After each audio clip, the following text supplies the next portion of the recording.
ಗೌರವಾನ್ವಿತ ಮುಖ್ಯಮಂತ್ರಿಗಳಂತ ಸಿದ್ದರಾಮಯ್ಯ ಸಾಹೇಬ್ರೆ, HK ಪಾಟೀಲ್ ಸಾಹೇಬ್ರೆ, ರಿಜ್ವಾನ್ ರವರೇ, ಬಲ್ಕೇಶ್ ಬಾನೂರವರೇ, ಶೆಟ್ಟರ್ ಅವರು, ಕಾಂತರಾಜ್ ಅವರು ಮತ್ತು ಎಲ್ಲ ರಾಜೇಂದ್ರರವರು, ಎಲ್ಲ ಸಹಕಾರ ಕ್ಷೇತ್ರದ ಎಲ್ಲ ಹಿರಿಯ ಹಾಗೂ ಕಿರಿಯ ಅಧಿಕಾರಿಗಳೆಲ್ಲ ತಾವೆಲ್ಲ ಇದ್ದೀರಿ.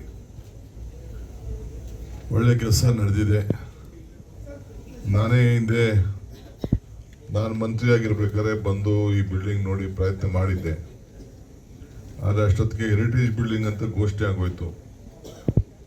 ಸೊ ಬೆಂಗಳೂರಿನಲ್ಲಿ ಸುಮಾರು ಒಂದು 170 ಬಿಲ್ಡಿಂಗು ಅವತ್ತಿನ ಕಾಲದಲ್ಲೇ ಇದನ್ನು ಮುಟ್ಟಕ್ಕಾಗಲ್ಲ ಅಂತೇಳಿ ತೀರ್ಮಾನ ಆದಮೇಲೆ ಕೊನೆಗೆ ಅದನ್ನು ಕೈ ಬಿಟ್ಟೆ. ಮುದ್ನೂರ್ ಅಂತ ಒಬ್ಬರಿದ್ರು ಅಡಿಷನಲ್ ರಿಜಿಸ್ಟ್ರಾರ್. ಅವರು ಒಂಥರ ಪುಸ್ತಕ ಇದ್ದಂಗೆ, ನಿಮ್ಗೆ ಬುಕ್ ಇದ್ದಂಗೆ, ಕೋಆಪರೇಟಿವ್ ಆ್ಯಕ್ಟ್ ಇದ್ದಂಗೆ, ಪ್ರತಿಯೊಂದು ಪೇಜು ಪ್ರತಿಯೊಂದು ಅಕ್ಷರ ಕೂಡ ಅವ್ರು ಗೊತ್ತಿತ್ತು. ಅವರೇ ಬಂದು ನಾನು ಕರ್ಕೊಂಡು ಬಂದು ತೋರಿಸಿದ್ರು ಇಲ್ಲಿ ಮಾಡಬೇಕು ಅಂತ. ಕೊನೆಗಾಗಲಿಲ್ಲ. ಈಗ ಸಿದ್ದರಾಮಯ್ಯನವ್ರ ಕಾಲದಲ್ಲಿ, ರಾಜಣ್ಣವ್ರ ಕಾಲದಲ್ಲಿ ಇದಾಗಿದೆ. ಭಾಳ ಸಂತೋಷ. ಸಹಕಾರ ಕ್ಷೇತ್ರ ಮುಖ್ಯಮಂತ್ರಿಗಳು ಕೂತಿದ್ದಾರೆ ಪಕ್ಕದಲ್ಲಿ. ಕೂತೊಂದೇ ಕುರ್ಚಿ, ಒತ್ತೊಂದೇ ಚೆಂಡು. ಯಾರು ಕೂತ್ಕೋತಾರೆ ಅವಂದೇ ಕುರ್ಚಿ, ಯಾರ ಹತ್ರ ಚೆಂಡು ಇರ್ತದೆ ಅವಂದೇ ಚೆಂಡು.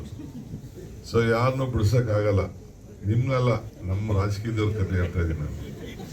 ಬಾಬಾ ನೀವು ಇರ್ತೀರಿ, ಕೆಲಸ ಮುಗಿಸ್ಕೊಂಡು ನೀವು ಹೋಗ್ತಾ ಇರ್ತೀರಿ.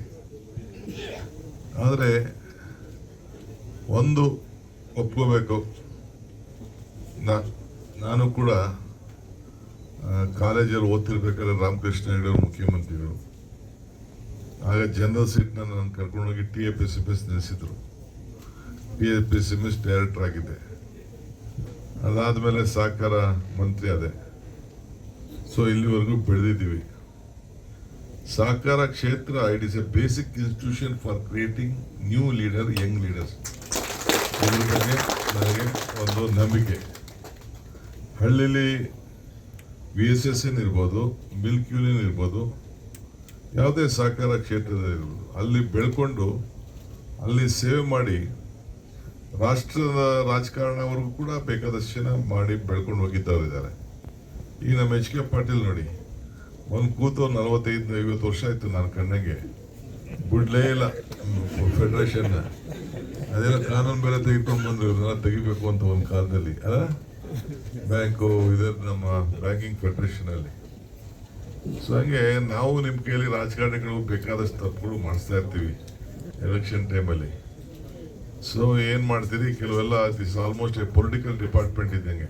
ಏನು ನಡೆಯಪ್ಪ ಆಯಿತು, ಆಮೇಲೆ ಇದೊಂದು ಪೊಲಿಟಿಕಲ್ ಡಿಪಾರ್ಟ್ಮೆಂಟ್ ಇದ್ದಂಗೆ. ಬೇಕಾದಷ್ಟು ನಾಯಕರನ್ನ ಸೃಷ್ಟಿ ಮಾಡ್ಬೋದು, ನಾಯಕರನ್ನ ಹೇಳದೆ ಕುಂಡ್ರಿಸ್ಬೋದು. ಸೊ ಇಷ್ಟೆಲ್ಲ ಇದೆ. ನಾ ಯಾವುದೋ ಮಿಲ್ಕ್ ಫೆಡರೇಷನ್ ಎಲೆಕ್ಷನ್ ಟೈಮಲ್ಲಿ ಒಬ್ಬ ಹೆಸರು ಹೇಳೋದು ಬೇಡ, ಒಂದು ಓಟ್ ನೋಡಿದ್ರೆ ಒಂದು ಓಟಲ್ಲಿ ಸೋತ, ಆ ಓಟ್ ಎತ್ಕೊಂಡು ನುಗ್ಗುಬಿಟ್ಟಿದ್ದ. ತಗೊಂಡು ಒಳಗೆ ಬಟ್ ಒಬ್ಬ ಹೊಟ್ಟೆಗೆ ಹಾಕೋಬಿಟ್ಟ. ಹೆಸರು ಹೇಳೋದು ಬೇಡ. ಸೋತೋದ ಒಂದು ಓಟಲ್ಲಿ, ಆ ಓಟ್ ಎತ್ಕೊಂಡು ಒಳಗಡೆ ಬಾಯಿಗೆ ಹಾಕೊಂಡು ನುಗ್ಗೋಬಿಟ್ಟ. ಕೇಸು ಪಾಸು ಎಲ್ಲ ನಡೀತದೆ. ಹಿಂಗೆ ಬೇಕಾದಷ್ಟು ತರಲೆ ಕ್ಷೇತ್ರ ಇದು. ಈಗೇನ ನಾವು ಒಂದು ಎಲೆಕ್ಷನ್ ಮಾಡೋಕ್ಕೆ ಒಂದು ಸಪ್ರೇಟ್ ಅಥಾರಿಟಿನ ಈಗ ಹೊಸದಾಗಿ ಮಾಡಿದ್ದೀವಿ. ಹೊಸ ಗೈಡ್ಲೈನ್ ಬಂದಿದೆ. ಬಟ್ ಒಂದು ಏನಪ್ಪ ಅಂದರೆ, ಇದು ಎಂಪ್ಲಾಯ್ಮೆಂಟು ಕ್ರಿಯೇಷನ್ ಆಗಿದೆಯಲ್ಲ ಈ ಸಹಕಾರ ಸಂಘದಲ್ಲಿ ಮುಖಾಂತರ ಪ್ಯಾರಲಲ್ ಗೌರ್ಮೆಂಟ್ ಆಗಿ ಒಂದು ಕಡೆ ಫೈನಾನ್ಷಿಯಲ್ ಸೆಕ್ಟ್ರು, ಈಗ ಬ್ಯಾಂಕಿಂಗ್ ಸೆಕ್ಟ್ರಲ್ಲಿ ಇಷ್ಟು ಕೋಆಪರೇಟಿವ್ ಬ್ಯಾಂಕ್ಸ್ ಎಲ್ಲ ಇದೆ, ಸೌಹಾರ್ದ ಬಂತು, ಬೇರೆ ಬೇರೆ ಎಲ್ಲ ಅರ್ಬನ್ ಸೊಸೈಟಿ ಎಲ್ಲ ಫಂಡಿಂಗು ಎಲ್ಲಿ ನ್ಯಾಷನಲೈಸ್ ಬ್ಯಾಂಕ್ಗಳು ಎಲ್ಲಿ ಮಾಡ್ತಿದ್ರು ಅಷ್ಟು ಬಡ್ಡಿ 1-2%, 3% ಜಾಸ್ತಿ ಇರ್ಬೋದು. ನಾನಿಲ್ಲ ಅಂತ ನಾನು ಹೇಳೋದಿಲ್ಲ. ಬಟ್ ಸಾಮಾನ್ಯ ಜನರಿಗೆ ನೇರವಾಗಿ ಅವನು ನ್ಯಾಷನಲೈಸ್ ಬ್ಯಾಂಕು ನನಗೆ ಕೊಡೋಕ್ಕೇನೆ ಅದು ಎಷ್ಟೋ ದಿನಗಟ್ಟಲೆ ಮಾಡ್ತಾರೆ. ಅಂಥದ್ರಲ್ಲಿ ಇವರು ಒಂದು ಏನಾದ್ರು ಸ್ವಲ್ಪ ಹೇಳಿದ್ರೆ 15 ದಿನ, ತಿಂಗಳಲ್ಲಿ ಪ್ರೋಸೆಸ್ ಮಾಡಿ ಕೊಡೋಂಥದ್ದು ಬೇಕಾದಷ್ಟಿದೆ.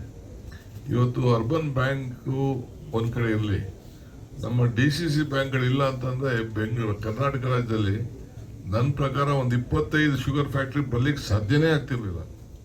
ಇವತ್ತೆಲ್ಲ ಶುಗರ್ ಫ್ಯಾಕ್ಟ್ರಿಗಳು ಹೆಚ್ಚು ಕಮ್ಮಿ ಕೋಆಪರೇಟಿವ್ ಸೆಕ್ಟರ್ ಅಲ್ಲದೆ ಬೇರೆ ಪ್ರೈವೇಟ್ ಶುಗರ್ ಫ್ಯಾಕ್ಟ್ರಿಗಳು ಕೂಡ ಇವತ್ತೇನಾದ್ರು ಜೀವ ಬದುಕಿದೆ ಅಂತಂದರೆ ಶುಗರ್ ಫ್ಯಾಕ್ಟ್ರಿಗಳ ಸಹಕಾರದಿಂದ, ನಮ್ಮ DCC ಬ್ಯಾಂಕ್ಗಳ ಸಹಕಾರದಿಂದ ಮಾತ್ರ ಸಾಧ್ಯ.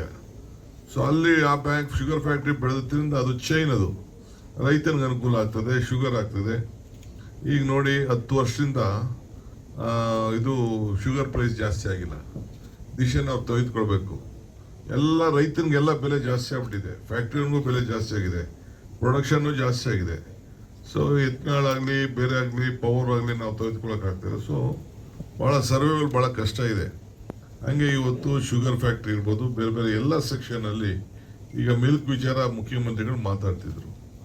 ಈಗ ನೋಡಿ ಬಾಟ್ಲು ನೀರು 30 ರೂಪಾಯಿ 27 28 ರೂಪಾಯಿ ಆಗಿದೆ. ನಾವು ಹಾಲು 40 ರೂಪಾಯಿಗೆ 36 ರೂಪಾಯಿ 37 ರೂಪಾಯಿಗೂ ತಂದಿದ್ದೀವಿ. ಆ ರೈತನ ಸಗಣಿ ಅವನ ಬೂಸ ಹಾಕಿ ಹಿಂಡಿ ಹಾಕಿ ಮಾಡಿ ಅಷ್ಟು ಸುಲಭ ಅಲ್ಲ. ಅಂಥದ್ರಲ್ಲಿ ಇವತ್ತು ಇಡೀ ದೇಶಕ್ಕೆ ಒಂದು ದೊಡ್ಡ ಕ್ರಾಂತಿ ನಮ್ಮ ಕರ್ನಾಟಕ ರಾಜ್ಯದಲ್ಲಿ ಆಗಿದೆ. ಮುಖ್ಯಮಂತ್ರಿಗಳು ಕೂಡ ಹಿಂದೆ ನಾವೊಂದಷ್ಟು ದುಡ್ಡನ್ನ ಅವ್ರ ಕೈಲಿ ಇದು ಸರ್ಕಾರದಿಂದ ಬೆನಿಫಿಟ್ ಕೊಡೋ ರೀತಿಯಲ್ಲಿ ಮಾಡಿದ್ರು. ಇನ್ನೊಂದು ನಾನು ಯಾಕೆ ಈ ಮೈಕ್ ಇತ್ಕೊಂಡೆ ನಾನು ಭಾಷಣ ಮಾಡಬಾರ್ದು ಅಂತಿದೆ. ಇದೊಂದು ವಿಚಾರ ನಾನು ನಿಮ್ಗೆ ಹೇಳಲೇಬೇಕು, ನೀವು ಇದನ್ನು ಗಮನಿಸಬೇಕು. ನಾನು ಇದನ್ನು ನೋಡಿದ್ದೀನಿ, ನಮ್ಮ ಹುಡುಗರುಗಳು ಇದರಲ್ಲಿ ಬೇಕಾದಷ್ಟೆಲ್ಲ ಮಿಸ್ಯೂಸ್ ಮಾಡೋದೆಲ್ಲ ನಾನು ನೋಡಿದ್ದೀನಿ. ಈಗ ನಾವು ಸಾಲನ ಸ್ವಲ್ಪ ನಿಮ್ಮ DRಗಳು JRಗಳು ಸ್ವಲ್ಪ ತಲೆಯಲ್ಲಿ ಇಟ್ಕೊಂಡಿದ್ದೀರ. ಸಾಲನ ಕೊಡ್ತಾ ಇದ್ದೀವಿ. ಈಗ ಗೌರ್ಮೆಂಟು ನಾವು ಏನೇನೋ ಸಹಾಯ ಮಾಡಿದ್ದೀವಿ. ಗೌರ್ಮೆಂಟು ನಾವು ಏನು ಕಡಿಮೆ ಬಡ್ಡಿ ಕೊಡಬೇಕು, ಎಷ್ಟು 3%? ಈಗ 0% ಅವ್ರು ಕೊಡಬೇಕು ಅಂತ 5%ವರೆಗೂ 0%. ಮುಖ್ಯಮಂತ್ರಿಗಳೇ ಸ್ವಲ್ಪ ಇದು ಕೇಳಿ ಸರ್, ಇದೊಂದು ಮಾತು ಕೇಳಿ ನೀವು. 5% 0% ಅಂತ ಈಗ ನಾವು ಮಾಡಿದ್ದೀವಿ ರೈತರಿಗೆ. ಓಕೆ, ಒಳ್ಳೆ ಸ್ಕೀಮು ಆಯಿತು, ಮಾಡಿದೆ. ಇದನ್ನ ಏನು ಮಾಡ್ತಾರೆ ಅಂದರೆ ನಮ್ಮ ಈ ಸೊಸೈಟಿ VSS ಸೊಸೈಟಿ ಇರುವಂಥ ನಮ್ಮ ಇವರು ಸೆಕ್ರೆಟರಿಗಳು ಅವ್ರ ಹತ್ರ ಎಲ್ಲ ಪಾಣಿಗಳೆಲ್ಲ ಇರ್ತದೆ, ಎಲ್ಲ ದಾಖಲೆಗಳೆಲ್ಲ ಇರ್ತದೆ. ಸುಮ್ಮನೆ ಸೈನ್ ಹಾಸ್ಕೊಬಿಡ್ತಾರೆ ಅವ್ರ ಕೈಲಿ. ಯಾರಿಗೆ ಬೇಕೋ ಅವ್ರಿಗೆ ಕೊಡ್ತಾರೆ, ಒಂದಷ್ಟು ಇನ್ಫ್ಲೂಯೆನ್ಸ್ ಇರೋರು. ಮತ್ತೊಂದು ಮಿಕ್ಕಿದ ಅವರೇ ಅವ್ರ ಹೆಸರಲ್ಲಿ ಸಾಲ ತಗೊಬಿಡ್ತಾರೆ. ತೆಗೆದುಕೊಬಿಟ್ಟು ಅವರೇ ಬಂದು ಬಡ್ಡಿಗೆ ಬಿಟ್ಬಿಡ್ತಾರೆ. ಬಡ್ಡಿಗೆ ಬಿಟ್ಟು ಅವ್ನಿಗೆ 10%, ನಾನು 2%, 3%. ರಿನ್ಯೂವಲ್ ಎಲ್ಲ ಅವ್ರ ಕೈಗೆ ದುಡ್ಡೇ ಕೊಟ್ಟಿರಲ್ಲ, ಅವನ ಹೆಸರಲ್ಲಿ ಅವ್ನ ಪಾಣಿ ಇರ್ತಾರಲ್ಲ ಬರ್ಕೊಬಿಡ್ತಾರೆ, BDCC ಬ್ಯಾಂಕ್ ಕಳಿಸ್ತಾರೆ, ಅದಾಗ್ತಾರೆ. ಸೊ ಮಾಡಿ ಈ ರೀತಿ ಎಲ್ಲ ದೊಡ್ಡ ಅವ್ಯವಹಾರಗಳು ಇವತ್ತು ನಡೆದು ಬೇಕಾದಷ್ಟು ಅದರಲ್ಲೂ ಸೂಸೈಡ್ ಮಾಡ್ಕೊಂಡಿರೋರು ಇದ್ದಾರೆ, ಬೇಕಾದಷ್ಟು ಆಗಿದ್ದಾರೆ. ರೈತಗಳು ಗೊತ್ತಿರೋದಿಲ್ಲ, ಇವೆಲ್ಲ ಇದೆ. ಇದನ್ನ ನೀವು VSSNಗಳ ಮೇಲೆ ನೀವು ಇದಕ್ಕೆ ಯಾರು DRಗಳಿದ್ದೀರಿ, JRಗಳಿದ್ದೀರಿ, ERಗಳಿದ್ದೀರಿ, ಇದ್ರ ಬಗ್ಗೆ ಬಹಳ ಸೂಕ್ಷ್ಮವಾಗಿ ಇರಬೇಕು.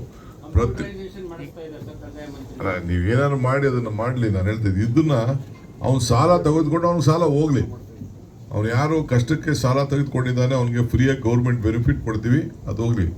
ಅವನ ಹೆಸರಲ್ಲಿ ಅವ್ನು ಸಾಲ ತೆಗೆದುಕೊಂಡು ಇವನು ಬಡ್ಡಿ ವ್ಯಾಪಾರ ಮಾಡೋ ಸೆಕ್ರೆಟರಿಗಳು ನಾನು ನೋಡಿದ್ದೀನಿ. ನಾವು ಮಂತ್ರಿಗಳಕ್ಕಿಂತ VSS ಸೆಕ್ರೆಟರಿಗಳು ಭಾಳ ದೊಡ್ಡದಾಗಿ ಮನೆಗಳು ಕಟ್ಕೊಂಡು ಬೇಕಾದಷ್ಟು ಇರೋದೆಲ್ಲ ನಾನೆಲ್ಲ ನೋಡಿದ್ದೀನಿ. ಸೊ ಅವೆಂತ ಎಲ್ಲ ಬೇಕಾದಷ್ಟು ಇದೆ ಕೇಸಸ್ಸು. ಆಮೇಲೆ ಆಲ್ ಡೈರೆಕ್ಟ್ಗಳು ಕೂಡ, ಆಲ್ ಸೊಸೈಟಿಗೂ ಕೂಡ, ಅದರಲ್ಲೂ ಕೂಡ ಅಳತೆ ವಿಚಾರದಲ್ಲಿ, ಆಮೇಲೆ ಅದೇನೋ ಫ್ಯಾಟ್ ವಿಚಾರದಲ್ಲಿ, ಇದರಲ್ಲೂ ಕೂಡ ದೊಡ್ಡ ರೈತರಿಗೆ ಮೋಸ ಮಾಡೋಂಥ ಒಂದು ದೊಡ್ಡ ಇದೆ. ಸೊ ಹಂಗೆ ಬೇರೆ ಬೇರೆ ಸೊಸೈಟಿಗಳದ್ದು ನಾನು ಬೇರೆ ವಿಚಾರ, ನಾನು ರೈತರಿಗೆ ನೇರವಾಗಿ ಟಚ್ ಆಗ್ತಾ ಇರೋಂಥ ಸೊಸೈಟಿಗಳ ಬಗ್ಗೆ ನಾನು ಮಾತಾಡಿ. ಈಗೇನು ಬಿಡಿ, ಸ್ಪಿನ್ನಿಂಗ್ ಮಿಲ್ಗಳೆಲ್ಲ ಪಾಪ ಕಷ್ಟ ಬಂದ್ಬಿಡ್ತು, ದೊಡ್ಡ ದೊಡ್ಡ ನ್ಯಾಷನಲೈಸ್ ಕಂಪ್ನಿಗಳೆಲ್ಲ ದೊಡ್ಡ ದೊಡ್ಡ ಕಂಪ್ನಿಗಳೆಲ್ಲ ಬಿದ್ದೋಗ್ಬಿಟ್ಟು ಅದು ನಮ್ಮ ಗದಗ ಕಡೆ ಆ ಕಡೆ ಎಲ್ಲ ಬೇಕಾದಷ್ಟು ಸಮಸ್ಯೆ ಆಯಿತು. ಆದರೆ ಈ ಸೆಕ್ಟರ್ ಏನಿದೆಯಲ್ಲ ಇದನ್ನು ಜೀವಂತವಾಗಿ ನಾವು ಇಡಬೇಕು. ಆ ಜೀವಂತವಾಗಿ ಇದ್ದಾಗ, ಈಗ ಒಂದಿನ ನಾನು ಒಂದು ಫಂಕ್ಷನ್ಗೆ ಹೋಗಿದ್ದೆ, ಅಲ್ಲಿ ಸಾಯಿಬಾಬಾ ಬಂದಿದ್ರು. ಇವ್ರದ್ದು ಚುಚ್ಚುಂಗಿ ಸ್ವಾಮಿಗಳು 50th ಬರ್ತ್ಡೇಲಿ ಅವ್ರು ಹೇಳೋರು ದುಡ್ಡು ಬ್ಲಡ್ ಎರಡು ಸರ್ಕ್ಯುಲೇಟ್ ಆಗಬೇಕು ಅಂತ. ದುಡ್ಡು ಬ್ಲಡ್ ಒಂದು ಕಡೆ ಇತ್ತು ಅಂದರೆ BP ಶುಗರ್ ಎಲ್ಲ ಬಂದ್ಬಿಡ್ತದಂತೆ. ಸೊ ಹಂಗೆ ಬ್ಲಡ್ಡು ಸರ್ಕ್ಯುಲೇಟ್ ಆಗಲಿಲ್ಲ ಅಂದರೆ ಕಳ್ತನ, ಇದು income tax, sale tax, commercial tax ಎಲ್ಲ ಕುಡಿಕೆ ಪಡಿಕೆಗೆಲ್ಲ ಬೇರೆಯವ್ರು ಹೋಗ್ಬಿಡ್ತಾರೆ. ಹಂಗೆ ದುಡ್ಡು ಸರ್ಕ್ಯುಲೇಟ್ ಆಗಬೇಕತ್ತೆ. ಹಂಗೆ ಸರ್ಕ್ಯುಲೇಷನ್ ಆಗಬೇಕಾದ್ರೆ ಈ ಕೋಆಪರೇಟಿವ್ ಸೆಕ್ಟರ್ದು ಇನ್ಸ್ಟಿಟ್ಯೂಷನ್ಸು ಭಾಳ ಸ್ಟ್ರಾಂಗ್ ಆಗಿರಬೇಕು, ವೈಬ್ರೆಂಟ್ ಆಗಿರಬೇಕು, ನಂಬಿಕೆ ಇರಬೇಕು. ಈ ಕೋಆಪರೇಷನ್ ಸೆಕ್ಟರ್ ನಡೆಯೋದೇ ನಂಬಿಕೆ ಮೇಲೆ.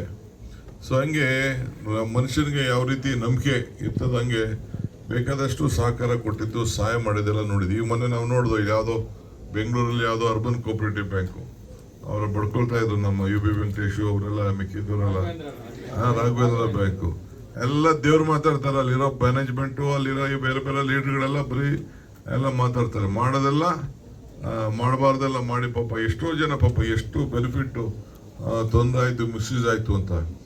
ಇಂಥ ಕಡೆ ಅವ್ರ ಬಗ್ಗೆ ಸ್ವಲ್ಪ ನೀವು ನಿಗಾವನ್ನು ವಹಿಸಬೇಕು.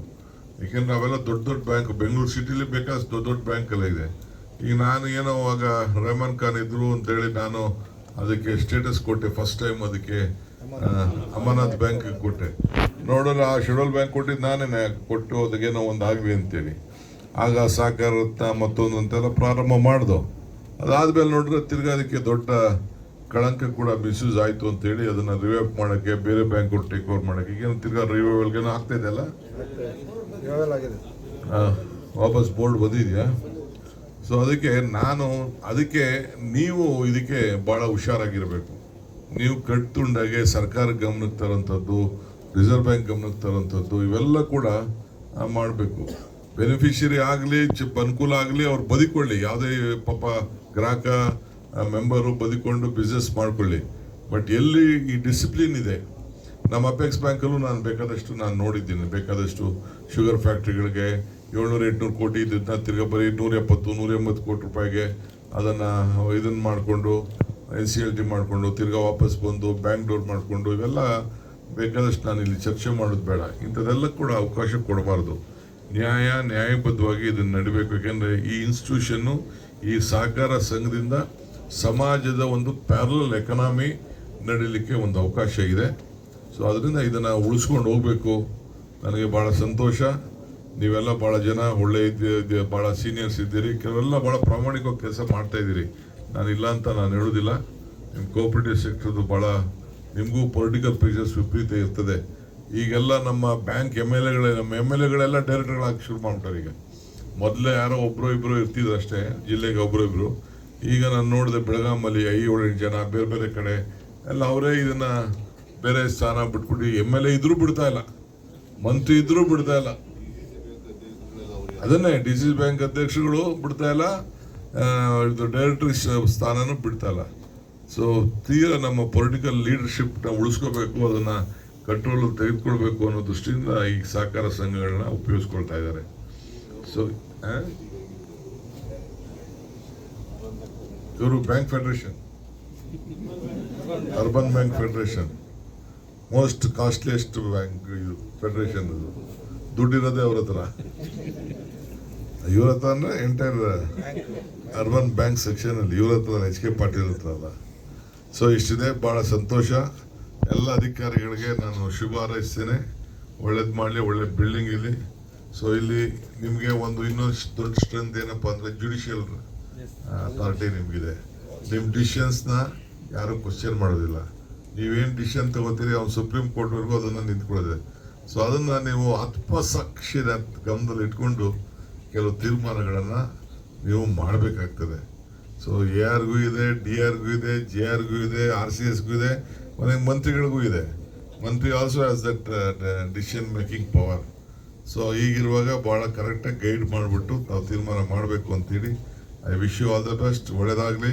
ಸಹಕಾರ ತತ್ವ ಇದನ್ನು ಉಳಿಸ್ಕೊಂಡು ಬೆಳೆಸ್ಕೊಂಡು ಹೋಗೋಣ.